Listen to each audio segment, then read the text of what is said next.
మన అది గారు ఇప్పుడు రైట్. ఓకే. అన్న అన్న అన్న అన్న అసలు వాళ్ళకి రైతు రుణమాఫీ కావాలని లేనట్టుంది. ఏ ధీమాతో రైతు రుణమాఫీ చేస్తున్నారు అని చెప్పంటే ప్రభుత్వం ప్రజలు ఇచ్చిండ్రు, ప్రజలు ఇచ్చిన తర్వాత ప్రజల అవసరానికి అనుగుణంగా పనిచేయాలనే ఆలోచనతోటి ఇప్పుడు మనసుంటే మార్గం ఉంటది అనేటువంటిది ఒక సామెత ఉంది గ్రామాల్లో. వీళ్ళ మనసేమో పెట్టుబడులదారుల వైపు వెళ్ళింది, వీళ్ళ మనసేమో అవినీతి అక్రమాల వైపు వెళ్ళింది, వీళ్ళ మనసేమో నాణ్యత లేని కట్టడాల వైపు వెళ్ళింది, వీళ్ళ కట్టడాలేమో మేడిగడ్డ కామధేను అయింది.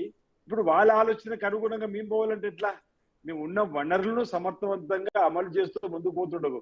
గౌరవ ముఖ్యమంత్రి గారు రేవంత్ రెడ్డి గారు పదవి బాధ్యత స్వీకరించిన తర్వాత వాళ్ళలాగా ఫామ్ హౌస్ లేడు, ప్రభుత్వం లేడు, సెక్రటరీకి వెళ్ళిండు.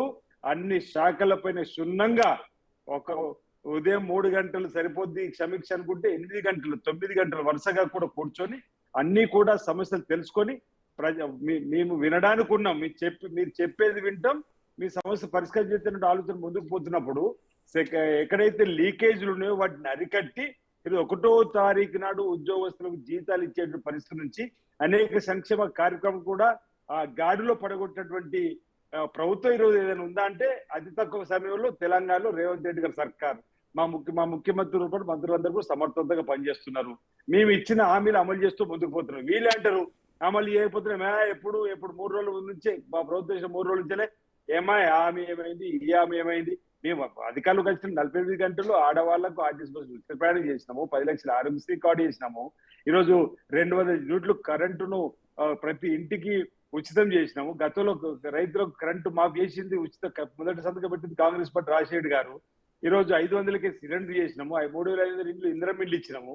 ఈరోజు మేము అడిగిన వాళ్ళకి సవాల్ విసిరినాము. ఇప్పుడు కూడా సవాల్ విసురుతుంది. దీని ద్వారా డబుల్ బెడ్రూమ్ ఉన్న ఊర్లలోనే మీరు ఓట్లు అడగండి. ఇందిరమ్మ ఊళ్ళో అడగకండి, ఓట్లని మేము అడిగినాం.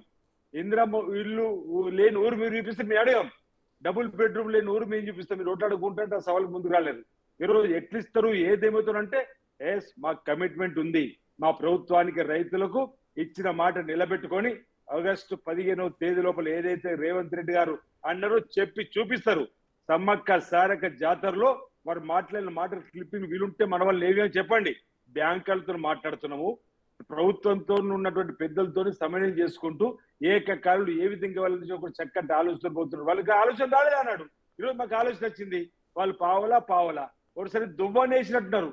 ఇంకా 7,000 కోట్లు ఇవ్వాలి. ఈరోజు రైతు రుణమాఫీ కూడా పూర్తి చేయాలంటే వీళ్ళు ఈరోజు సవాళ్ళు ప్రతి సవాళ్ళు అవును. మా నాయకుడు అన్నాడు